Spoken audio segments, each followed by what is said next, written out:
Esse é o disco de estreia da banda, é o primeiro disco de estúdio da BD. A gente queria saber assim, como é que foi produzir, porque já era o rock gaúcho, ele teve a efervescência nos anos 80, nos anos 90 ele não teve tanto, e ele volta nos anos 2000 com uma nova geração de bandas, entre elas vocês. Como é que foi o processo de produção desse primeiro disco da banda? Cara, o processo de produção do disco em si foi bastante em cima, bastante simples, na verdade, sabe? Bastante... Era o nosso primeiro disco, né? Eu era completamente verde, eu só tinha entrado em estúdio para gravar as demos da BD, né? E alguma demo de outras bandas, assim, de brincadeira, assim. Então eu nunca tinha gravado para valer, muito menos no sistema com uma gravadora pagando e tudo mais. E alguns da banda também compartilhavam disso daí, outros já tinham gravado e tal, mas a maioria da banda nunca tinha passado por essa sensação. E então ele foi... Hoje eu sei que foi bastante simples. Para nós, aquilo foi bastante...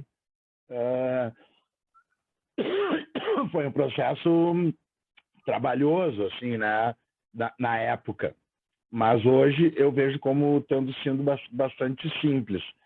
Para mim foi difícil, especialmente para mim e para a Kátia, que era tecladista, foi diferente, não difícil, porque a gente estava também acabando a faculdade no mesmo semestre. Então a gente gravava de madrugada lá nos estúdios da City e de manhã a gente escrevia nossas monografias, nossos trabalhos de conclusão, e de tarde dormia e de noite ia para a aula, saía da aula, ia para o estúdio, né? Então, a gente estava muito corrido, a gente estava bastante cansado. Me lembro que foi uma época que eu tomei muito café e, inclusive, a Kátia aparece aqui nessa minha xícara de café. Onde é que ela está aqui? Aqui, ó. Essa daqui é a Kátia, ó. Porque essa daqui é a xícara da turma da faculdade, justamente. E aí eu tomei muito café e depois eu peguei um nojo de café, passei um bom tempo sem tomar café, voltei a tomar café há pouco tempo. Mas ao mesmo tempo foi muito legal, sabe? A gente tinha... Ele aconteceu umas coisas assim no resultado final que quebraram com essa coisa, com essa simplicidade, né? Acho que o principal é a questão dos produtores. Hoje, como eu entendo a coisa hoje, o principal é a questão dos produtores. Se tu for ver na ficha técnica, ele está com 4 ou 5 produtores, né? Tá o Charles de Pinto, o Raul Albornoz, o Vinícius Tonello e a própria BD. Se eu não me engano, tá todo mundo ali junto. E porque quem era o produtor originalmente do disco era para ser o Charles de Pinto, porque ele tinha produzido o single de Melissa, que foi o que praticamente nos colocou ali dentro da gravadora, o que nos lançou a banda com sucesso. O primeiro single da banda chegou com sucesso e foi aceito por todas as rádios de prima. Então, e esse trabalho que a gente fez de fazer um single, criar, mandar para as rádios, isso era diferenciado da forma com que o pessoal vinha fazendo nos anos 90 ali. Então, isso que nos colocou dentro de uma gravadora muito rápido, né? A banda tinha pouco mais de 1 ano quando a gente já estava com contrato com gravadora, já tinha até havido mudanças na formação. Para assinar o contrato com a gravadora e para que a banda fosse mais profissional, a gente precisou tirar, não para assinar o contrato, né, mas em função daquela entrada no profissionalismo, a gente precisou tirar a carteira de OMB, e ali foi um momento onde alguns do começo da banda já não continuaram, né? A primeira vocalista, que era a Gisele, ela não foi já fazer a carteira da OMB e já não estava podendo continuar na banda, porque a coisa estava ficando séria, ela não ia poder pintar nos shows. e o primeiro batera também, que é o Caveira, que é o Sandro Ribeiro, que gravou o disco, algumas faixas também. Ele também não estava podendo entrar de cabeça nessa jornada, porque ele tinha uma profissão fixa, estável lá, trabalho na Clara. Hoje ele segue trabalhando com isso no Canadá, assim, o cara está morando no exterior em função disso. Então, ele fez certo.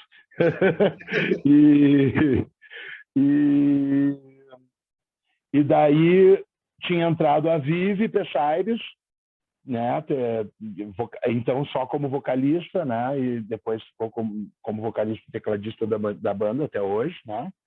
E a Vivi entrou justamente no show, acho que entrou um ou dois shows, ou se não foi exatamente no show em que a gente assinou o contrato com a gravadora, foi um antes. Então, ali já tinha acontecido mudança para a banda, né? E aí, quando a gente entrou, e aí o Charles tinha produzido o Melissa, o single. Depois a gente gravou um single de Spaceball com o Flu, mas na época o Charles também tinha gravado com a Tom Block, tinha gravado com o próprio trabalho dele, do estúdio dele, que era meio que um embrião da Tom Block, que era um negócio que misturava música eletrônica com rock. E era uma coisa que a gente queria na BD. A gente se preocupou muito em assinar com a Antídoto, a City, que tinha uma sonoridade muito particular e vinculada às coisas do rock gaúcho. E como qualquer banda nova que surge, a Bideobaldi, quando surgiu, não queria ser vinculada ao rock gaúcho, por mais que hoje seja sinônimo de rock gaúcho, a gente também não queria isso, esse rótulo, né? Na época, e depois a gente entendeu que isso era bobagem, né? Mas aí a gente procurou justamente o Charles de Pinto, que era um cara que vinha dos Estados Unidos, que vinha com uma experiência de gravar com computador, não só com fita. E, eventualmente, isso acabou sendo um problema, porque o Charles não tinha tanta habilidade para gravar com fita, ou pelo menos o pessoal lá da gravadora fez com que a situação ficasse chata. Destacavam muito isso daí, assim, né? E o disco estava sendo gravado em fita e algumas coisas no computador. Então, nisso daí, o Vini Tonello, que era o engenheiro de som, técnico de gravação, acabou se tornando um dos produtores, né? Que ele opinava muito, tinha bastante conhecimento técnico com relação ao gravador de fita e aos equipamentos da City em geral, né? Porque ele trabalhava lá e conhecia tudo. E o Raul Albornoz era o diretor da gravadora e, eventualmente, ele fez algumas decisões específicas com relação aos singles do disco, que ele foi lá e meteu o dedo sem nem falar para a banda. Ele pegou e tirou a bateria do Pedro Ram ou do Sandro Ribeiro. Um dos dois bateras, ele foi tirado do disco em duas músicas, porque ele foi lá e chamou o Papel, que é o Alexandre Papel, baita baterista, baita profissional, que estava trabalhando como técnico de bateria no disco. Eles foram lá de madrugada num dia que a gente não estava e gravaram as baterias por cima das baterias que a gente já tinha gravado. E o disco daí tem, né, duas baterias que são Melissa e por que não? Não, acho que Buddy Holly e Melissa, não sei. Foram regravadas pelo Papel por intervenção direta do Raul Albornoz. Mas eles deram uma justificativa para vocês? Eles deram, porque eles estavam achando que a bateria estava meio fora do tempo, essas coisas, e a gente entendeu. A bateria do Papel ela era de uma execução certeira, né? Retinha, como a caretice mandava, assim, das gravadoras. E as coisas que o Sandro, principalmente, gravava, elas eram bem fora do normal, até porque ele era verde também no negócio de gravar, assim, com pressão. Já tinha gravado discos e tudo mais, mas ele tinha uma batida diferenciada que parecia que dá uma atrasadinha, assim, sabe? Mas isso é uma... E eles acharam que isso não era pop, como... Aí o Raul foi lá e meteu, como isso eram singles, ele meteu a mão justamente nessas aí. Aí tem umas que ficaram com o Pedrão, baterista, que depois ficou na banda por um tempão. Algumas ainda ficaram lá com a bateria do Caveira, do Sandro Ribeiro lá, que são... É muito louco, porque o Caveira saiu da banda nessa época e, eventualmente, depois que o Pedrão saiu, ele voltou várias vezes para a banda, porque todo baterista que entrava não conseguia fazer o que o Sandro fazia, né? Que foi como algumas músicas foram inventadas. O Pedro conseguiu e inventou outras tantas coisas, mas o jeito que o Sandro fazia, a malemolência que ele tinha em algumas levadas, ele tocava sem prato de ataque, só com prato de... atacava na condução e fazia muita coisa só na caixa, né? Meio que nem o pupilo da comunidade, da Nação Zumbi, né? E o Caveira tinha essa coisa assim, não é tão técnico, mas ele tinha ideias simples que eram fora do comum, assim. E isso foi uma das coisas que, ao longo da história da BD, a gente definiu como sendo coisas que fazem parte da identidade da banda, né?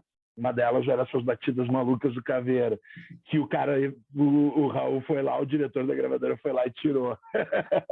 Mas são histórias legais, graças a essa intervenção. O Raul, que foi um cara que nos apoiou muito, ele está lá como produtor do disco, graças a isso. O Papel, que é um baita baterista, depois tocou com a BD, fez shows com a BD também. O Papel tá lá também na ficha técnica, gravou com a gente. É um prazer enorme ter esses nomes dentro do nosso disco. Mas para nós, tudo isso daí, que o produtor não ficou sozinho e os outros foram tomando conta, e essas coisas, tudo, isso tudo para nós, para mim, eram sinônimos de insegurança, né? E estávamos inseguros e tal, até porque a gente estava aí, né, acabando a faculdade, eu era muito jovem e tal. E então foi um disco muito legal de gravar, mas a gente estava nervoso. O segundo já foi bem mais à vontade.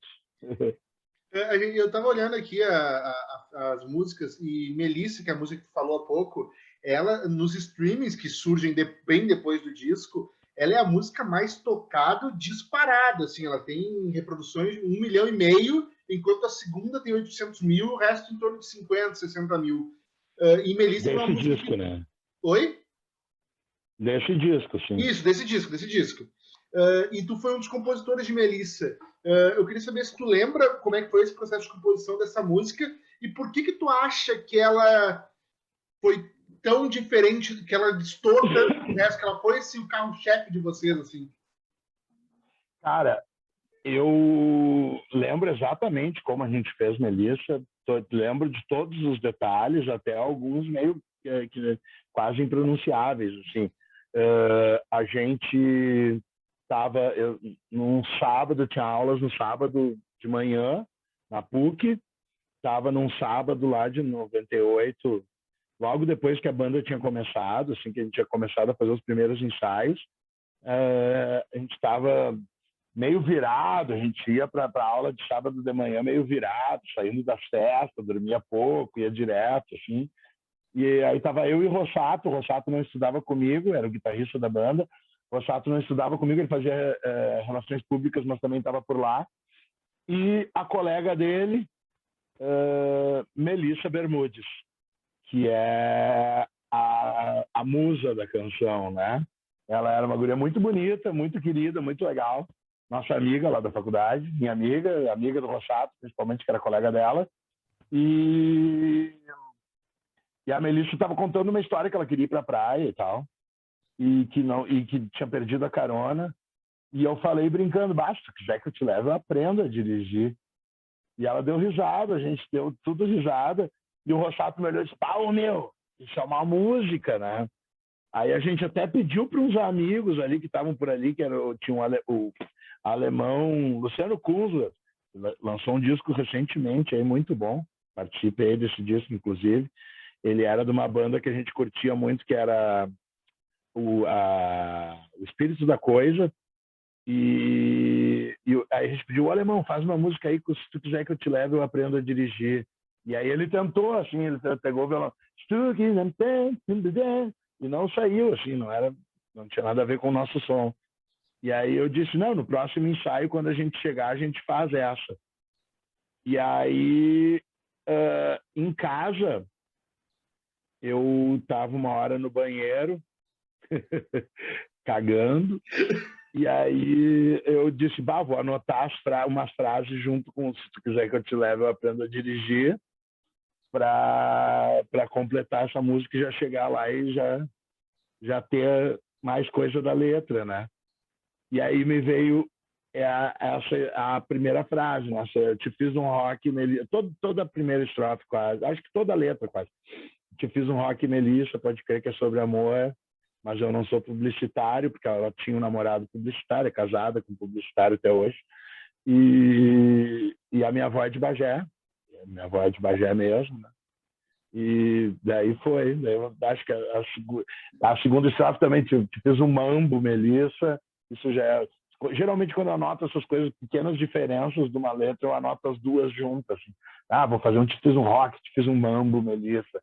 Aí estava passando na TV alguma coisa sobre cegos, tipo na Mauritânia, na sei lá onde, assim, sabe? E eu não era na Mauritânia, não sei onde era, mas era um lance de cegos, assim, e aí eu disse, sobre cegos na Polônia, cabia mais certinho, assim, na Mauritânia agora eu pensei que cabia, mas era uma palavra que não cabia, assim, né? Tipo, cegos em Moçambique, não cabia, eu botei na Polônia, e daí quando eu cheguei no ensaio, o Rossato já estava tocando. Ele já estava ali, o Rossato tinha muita facilidade, assim como eu tinha facilidade para fazer letra, o Rossato tinha muita facilidade e não tinha medo de fazer música com 2 acordes, 3 acordes, assim, na simplicidade, lá, ré, mi, vai que é um dó. O Rossato estava tocando som, eu me lembro que até achei parecido com a música Tomboy, da banda Betty Servet, da Holanda, uma banda alternativa dos anos 90 que eu curtia também, banda holandesa, trimassa, uma mina cantando. E a música, se tu ouvir hoje, tu vai ver que a harmonia é bem parecida com a de Melissa. Quando ele ouviu, eu disse, e eu já estava com outra melodia na cabeça para aquela letra que eu tinha escrito no banheiro, né? E aí eu, agora quando ele tocou e eu me lembrei do Betty Servet ali, eu quis cantar alguma coisa parecida, mas não consegui fugir da melodia do Betty Servet. E daí eu comecei a cantar, os guris não acreditaram, assim, né? Que meio que já tinha música pronta. E ela, o Rossato se apaixonou na hora por ela. O Rossato bateu mais o pé para que fosse ela o primeiro single. Ele, na hora, ele disse, essa vai ser o nosso primeiro single. Rossato, tanto é que hoje ele é um dos maiores empresários do Brasil, ele é empresário da ISA, né? E ele tem uma visão fenomenal. Muito mais, eu nunca tive a visão dele, assim, de negócio, de mercado, assim, cara. Talvez ele saiba te responder a segunda metade da tua pergunta melhor do que eu, porque por mim, ela não seria o nosso primeiro single, e eu não entendo exatamente por que as pessoas compraram tanto e gostaram tanto de Melissa. Mas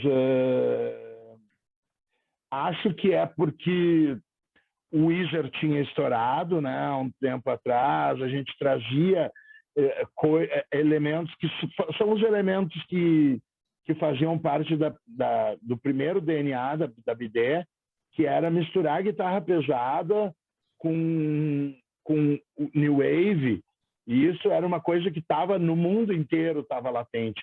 Hoje em dia as pessoas olham, lembram da Bideobaldi, pensam numa banda dos caras com terno e gravata, e de certa forma associam a viagem da Cachorro Grande, que era uma coisa sessentista e tal, e pensam no rock gaúcho como uma coisa sessentista, mas a BD não tinha nada disso, né?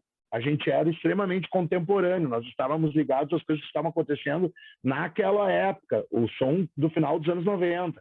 A nossa pilha, existia uma cena muito alternativa chamada New Wave of the New Wave, com bandas, botaram até o Breeders dentro desse caldeirão, mas tinha o Possum Dixon e outras bandas que a gente curtia, que faziam isso. O Nirvana falava sobre isso, o Kurt Cobain falava sobre isso, o Mudhoney falava sobre isso no grunge, né? O Kurt Cobain falava sobre como sendo o futuro do Nirvana para ele ser uma pegada new wave pesada, né? Ele citava sempre o The Knack, gravou Divo, gravou Vaselines, então, e eu era bastante fã dessas coisas, bastante fã do Mudhoney, das coisas grunge, assim, desse tipo de coisa grunge, mais punk, não as tão metaleiras, e eu estava bastante ligado nessa coisa também do Britpop, assim, eu e a galera da banda, assim, a gente curtia bastante Britpop, então nossos ternos estão bem mais ligados ao Pulp, ao Blur, do que aos Beatles, né? A gente, inclusive, brincava com o lance dos Beatles, assim, né? Que a gente falava que o nome da banda era Bideobaldi com a letra B, por causa da letra B, por causa das bandas que a gente gostava, como Beck, Blur, B-52s, Blitz e até os Beatles, a gente dizia, né? Então, a gente tinha essa viagem bem mais ligada à coisa da época. Então, eu acho que quando a Melissa apareceu, eu já ouvi essa frase que eu vou te falar. O jornalista, acho que foi o José Flávio Júnior ou algum dos outros que eram da redação da Showbiz, que era, ou na época já era a revista Biz de volta, eles disseram que quando chegou o CD de Melissa, eles ouviram e disseram, bah, é isso. Deu aquela sensação de, bah, é isso que a gente queria ouvir, é isso que a gente sabe.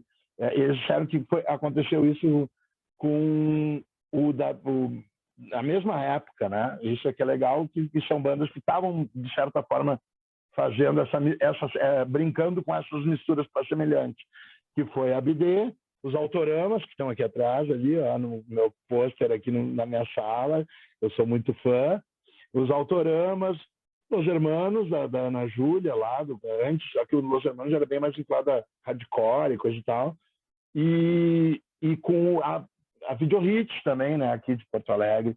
Então, eles disseram que quando isso daí surgiu, a revista Bis se emocionou com isso, eles disseram que teve uma explosão de alegria dentro da redação. Gosto muito dessa história, espero que seja verdade, para eu estar contando por aí. Se não for verdade, digam que é.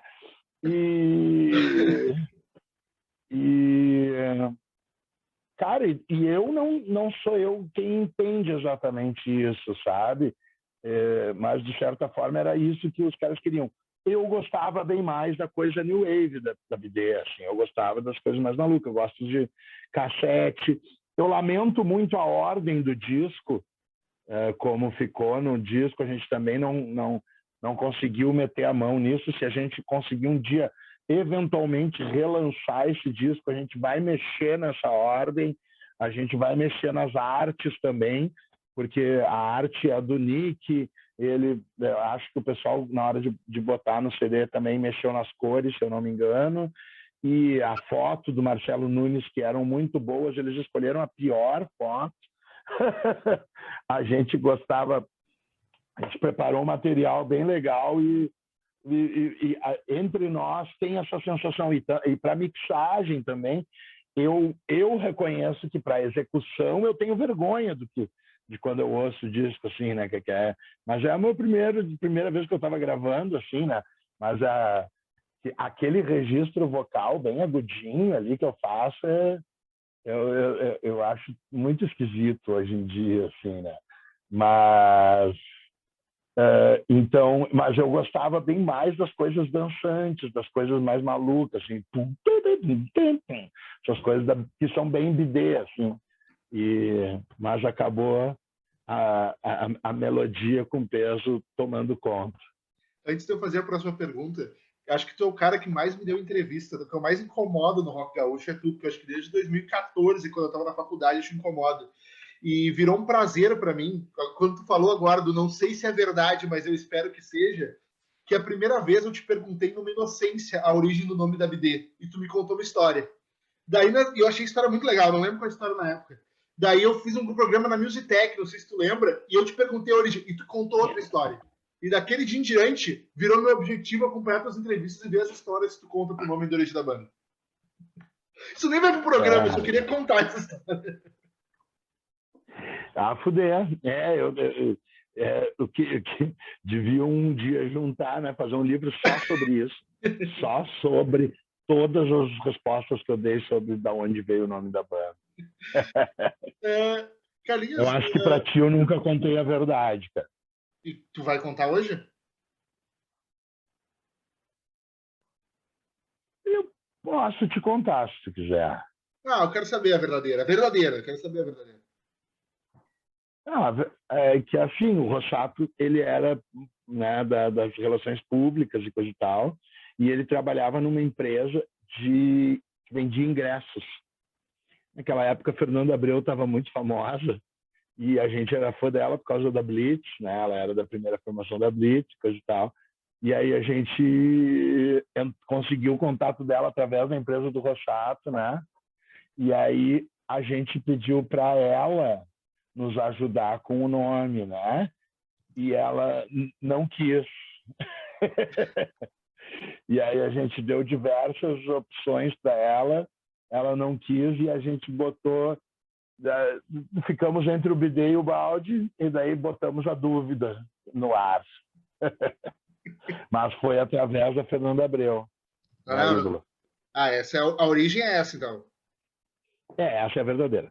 Tá, não, tranquilo, então. Eu vou, até o final da entrevista, eu vou achar a versão que tu me contou naquela época, que eu tenho anotado aqui. Puta que... Carlinhos, vocês surgem ali numa geração que surge uma galera junto, assim, com vocês. Teve a geração dos anos 80 e a geração dos anos 90. E uma das nossas fontes é o livro Gauleses Irredutíveis.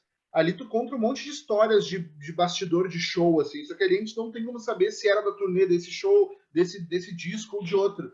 Tem alguma história de bastidor que tu te lembra, assim, de algum show curioso, algum caos daquela época, da turnê desse disco? Eu acho que tudo que eu conto ali são do primeiro disco, porque o livro, o Gauleses Irredutíveis, foi feito durante o primeiro disco, né? Os autores do Gauleses Irredutíveis eram nossos colegas na faculdade também, eles eram da nossa mesma turma, assim, né? Eu trabalhei, ajudei a trabalhar com o livro, a galera ajudava a decupar as fitas das entrevistas dos outros músicos e coisa e tal. Então todo mundo deu uma ajudada ali e tal.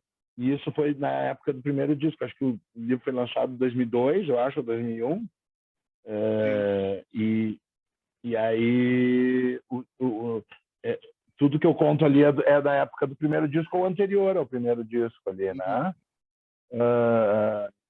Cara, história de show, tu queria saber, assim? Isso, se tu te lembra de algum caos daquela época, assim, daquela turnê, alguma coisa de bastidor daquela época?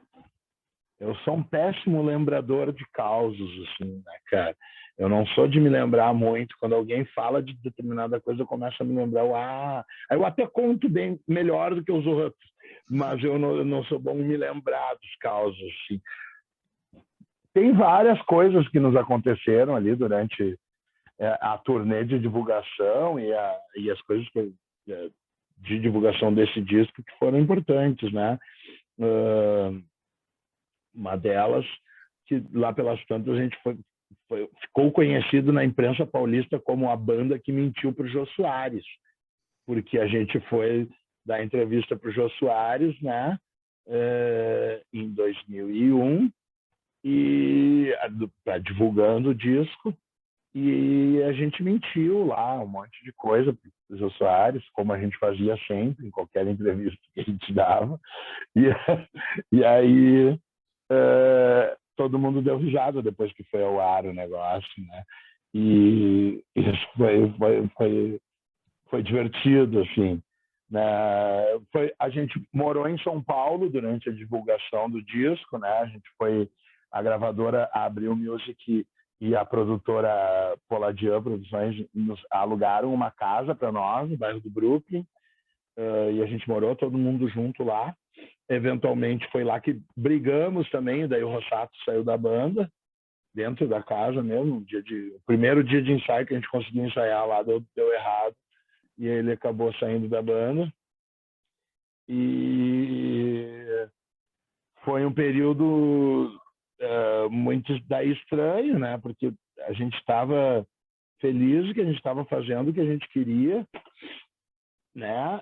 A gente nem sabia direito o que a gente queria, mas estávamos fazendo aquilo, sim, e estávamos sendo bem-sucedidos no que estávamos fazendo, né? Mas a gente estava com muita saudade das pessoas de Porto Alegre. A gente não entendia como funcionava o mecanismo do fazer música em grande nível. A gente deu um pulo muito grande. No primeiro single, a gente já virou a banda mais tocada de todas as rádios de Porto Alegre, ainda como demo. Aí a gente já tinha gravadora em 1 ano. E aí essa gravadora já tinha distribuição nacional. E apesar do nosso disco e do nosso selo não ser prioridade na distribuidora nacional, que era a Abril Music, o nosso som entrou melhor do que outros que eram da Abril Music. Então a gente acabou tendo uma projeção dentro da gravadora legal também.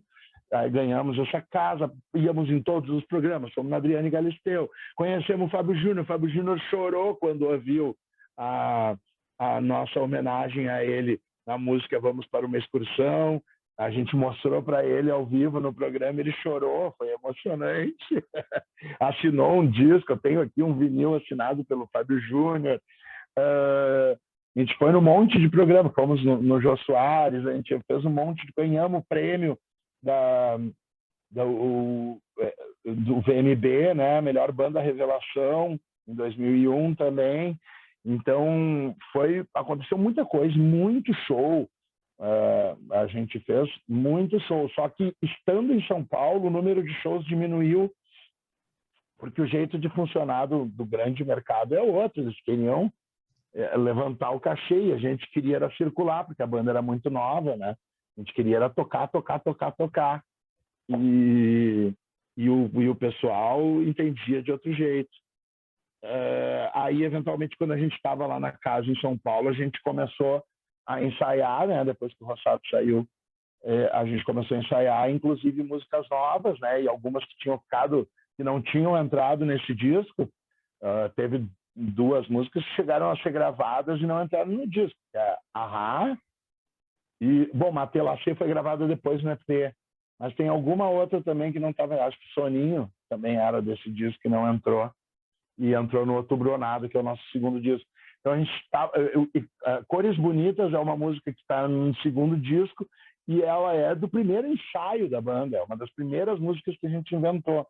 E então a gente tinha já o material já do segundo disco, como baixou o número de shows, a gente começou a ensaiar bastante, e estava já com um disco na ponta dos cascos, querendo gravar. Só que daí a produtora e a Abril Music não queriam fazer isso naquele momento, queriam segurar a coisa. E aí a gente bateu em retirada de São Paulo, fugidos. A gente botou a nossa mudança dentro de um ônibus da Hard Working Band, que estava fazendo show lá em São Paulo. Entramos num avião e fugimos para Porto Alegre, deixamos a casa lá e viemos embora para gravar o disco aqui. E aí o resto é o resto, né? O demais que administra. Ali no Gaules Irredutíveis tem um momento que tu fala ali que a banda teve um momento que ela pegou meio que um rótulo de rock engraçadinho, e que tu não gostava disso. Que era vocês, e a Graforré também teve isso uma época. Por que tu acha que teve essa pegada e tu fala ali que o rock era irônico, mas não engraçadinho, não era o que tu queria. Como é que foi difícil tirar esse rótulo depois? Não, eu acho que isso foi uma primeira impressão até equivocada da minha parte, que na real foi uma das primeiras vezes que falaram da BD, falaram dessa forma, chamaram de histriônica. E eventualmente o Brasil estava vivendo uma ressaca, né, do Mamonas Assassinas, né? A Graforré tinha sofrido com isso. A Graforré lançou depois do Mamonas Assassinas e não dentro da Banguela lá, e não teve não foi tão bem trabalhada por causa do temor que estava se rolando em cima disso. Eu tinha ali, aqui no Rio Grande do Sul, teve a Maria do Relento, que entrou também no lance do engraçado ali, e a BD não tinha isso daí de ser engraçado. Quando as pessoas riam, era dos absurdos, né, que aconteciam ali, das histórias malucas que as letras contavam, mas não eram necessariamente engraçados. Era engraçado que tinha surgido, acho que, imagina assim, devia ser engraçado ter surgido uma banda com uma linguagem diferente na época, assim, tanto nós quanto a Video Hits também, que tinha essa coisa, mas nenhuma das duas eram necessariamente engraçadinhas, né? Elas traziam uma outra linguagem que a pecha do engraçadinho nem ficou, né, tanto depois. A BD hoje não é chamada de uma banda engraçadinha, né? Então isso acabou não sendo um problema. Ou talvez escutaram a minha reclamação lá e não saíram repetindo mais o troço. Tu falou agora há pouco do como esse disco tem algumas, se vocês pudessem no futuro relançá-lo, vocês fariam algumas mudanças ali. O disco completou 20 anos ano passado. Tu falou isso só por falar, ou existe a possibilidade de algum momento esse disco ser retrabalhado? Isso é uma ideia da banda? A gente já recebeu a proposta mais de uma vez, né? Mais para o Outubro ou Nada do que para o Se Sexo é o que Importa. Mas existe a vontade, né? Hoje em dia tem os clubes de vinil aí que já sai com uma tiragem vendida, né? E para muitos já interessou, já houve a proposta, assim. Mas o disco é vinculado ainda, infelizmente, à gravadora City, né? O selo Antídoto. Mas eles nunca mais nos repassaram nada a respeito de valores e nunca nos deram mais nenhum retorno a respeito dos 2 discos que a gente lançou com eles. E acho que isso, para ser resolvido, tá um pouco além da nossa mão, assim. Uhum. Há um tempo atrás, eu te diria, há uns meses atrás, eu te diria que isso só aconteceria depois que a BD se reencontrasse, né? Porque a gente está de férias, e aí eu não entro em assuntos, tipo, se vem alguém de um clube de vinil me oferecer, queremos relançar o disco da BD, eu nem procuro lá o grupo de WhatsApp da BD e falo para ele, nem procurava o grupo de WhatsApp da BD e falava para eles, porque a gente estava de férias e eu não queria mexer nessas coisas, porque esse lance de ter que ir negociar com a Antídoto e com a City seria trabalhoso, né? E a gente não está trabalhando, né? Estamos de férias. Então, mas recentemente aconteceram outras coisas que a gente andou se falando, a gente está se falando bastante, já estamos todo mundo com saudades, né? E talvez o fim da saudade seja relacionado a algo parecido com isso daí, entendeu? Porque a gente está conversando, não relançar esse disco, mas alguma coisa assim, porque a gente andou conversando justamente sobre essas coisas aí.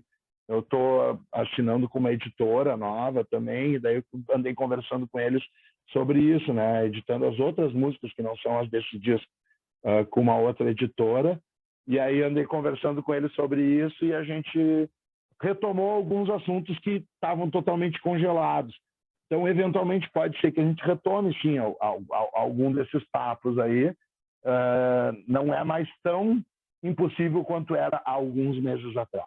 Acha que esse era o disco que tinha que estar na... Tinha outros dois na lista original. Esse tu acha que é o mais importante? Não, eu acho que tinha que estar o Outubro Nada. Eu acho que o Outubro Nada é um disco bem melhor, né?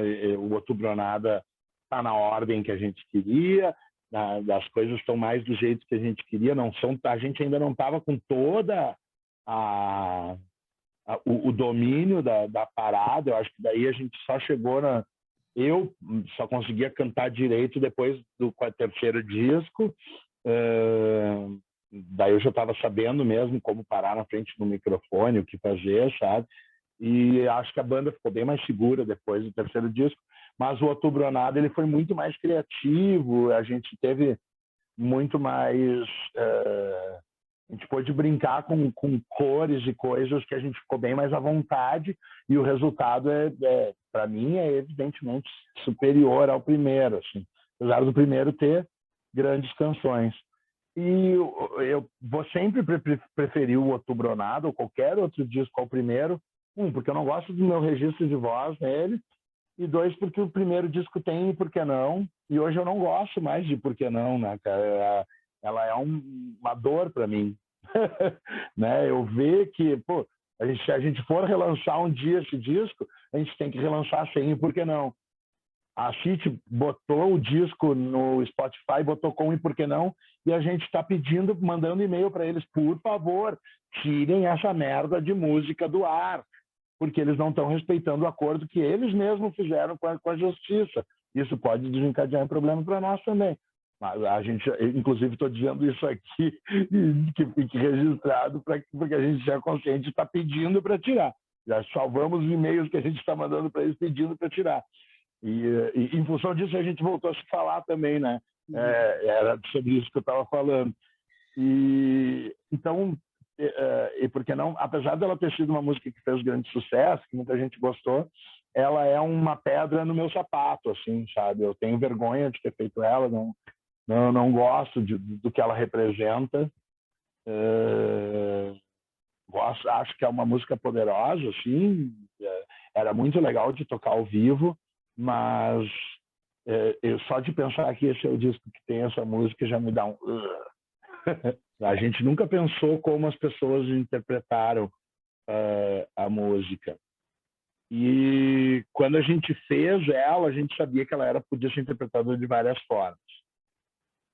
Quando a gente fez, e é bom lembrar que eu tinha 19 anos, era um piada merda, eu imaginava assim, ainda acredito, né, cara, que quando se faz um texto, quando, sei lá, o cara que inventou o Dexter, ao descrever um assassino, né, ele não está defendendo um assassino, mas ele está mostrando que esse assassino existe, que é um personagem dele, coisa e tal. Eu acreditava na música, que a música poderia ser interpretada desse jeito, do jeito que interpretaram, mas eu achava que eu não estava cometendo crime, porque eu estava escrevendo um texto, né? Assim como quando se cria uma coisa. E aí eu dizia uma frase que hoje, inclusive, é dita por pessoas que eu não gosto, né? Por um bando de reaço escroto por aí, que é: a maldade está na cabeça de quem vê, né? E aí, quando houve o processo, em 2005, quando grupos de defesa do direito das mulheres pediram ao Ministério Público para que houvesse um processo com relação à nossa música e outras áreas, eu tive encontros com o promotor, tive meu advogado, a banda tinha seu advogado, houve o debate diversas vezes sobre isso. Foi um debate traumático, meu pai estava morrendo no hospital paralelamente ao negócio do processo, e foi tudo bastante traumático para mim, mas eu tive um aprendizado que não tem preço, né? E que foi dolorido, que foi o de... Alguém chegou para mim, eu não me lembro agora quem, talvez tenha sido o promotor, e ele tenha dito assim: sim, a maldade está na cabeça de quem pensa, mas tem gente que pensa que não escolheu ter a maldade na cabeça, que são as pessoas que sofreram a violência. E aí, pá, aquilo acendeu uma luzinha na minha cabeça. E aí eu comecei já a parar de querer brigar pela música. Na época a ideia era brigar por ela, ir até o Supremo, brigando pelos direitos de liberdade de expressão, né? Mas na época, quando me falaram aquilo ali, e eu tendo a consciência que eu tenho, até por ser jornalista formado, que esse é um país em que a interpretação de texto é fraquíssima, que os nossos textos em si são ruins também. Nós não somos Shakespeare. Nós não somos nem sequer páreo para o roteirista do Dexter, né? Então, eu resolvi aceitar que a gente não mais tocar, tirar a música, e parei de gostar. Assim, comecei aos poucos a aceitar de parar de gostar da música. A banda ainda gostava dela, queria tocar instrumental, queria fazer alguma coisa, e veio bastante de mim o negócio. Não, acabou, galera, vamos tirar.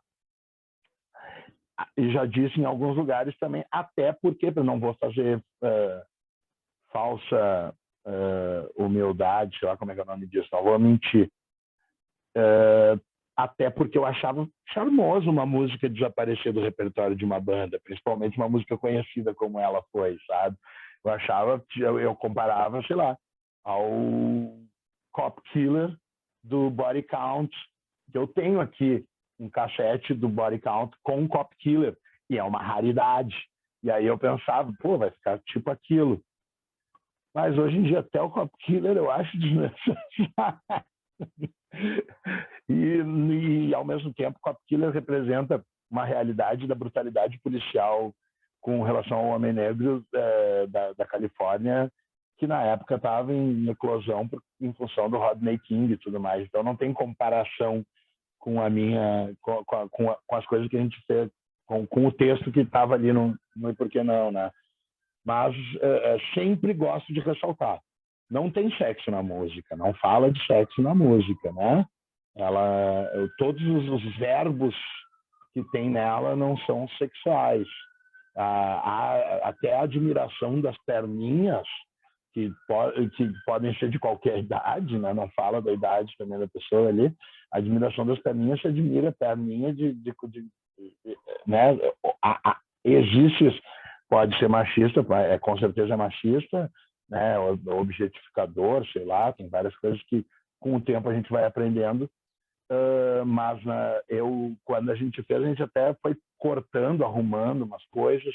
O pessoal da gravadora nos obrigou a colocar aquele não que está no disco é gravado Teu Sangue Não é Igual ao Meu. Eles nos pediram, e eu acho que isso foi uma cagada, porque ela deu bem o lance, o cara deu um lance mais sexual, porque Teu Sangue Não é Igual ao Meu, então eu posso. A gente achava que com Teu Sangue é Igual ao Meu dava, como a gente gravou depois no acústico, né, e no clipe, dava a intenção maluca, que era entortar a cabeça mesmo, mas que era errada de qualquer forma. Então, como eu disse, agora eu não gosto mais da música, não toco, não executo, não defendo ela, e saio de dentro dos lugares onde botam ela, porque às vezes o cara entra numa loja e os caras botam a música do cara, né? Acho que vão agradar. E eles vão lá e botam, porque não, eu saio da porta fora. Eu não fico perto de onde ela toque. A gente nunca colocou ela em nenhuma plataforma digital. A gravadora fez isso e está errada. E é isso aí. Mas é parte da história, é parte do nosso amadurecer.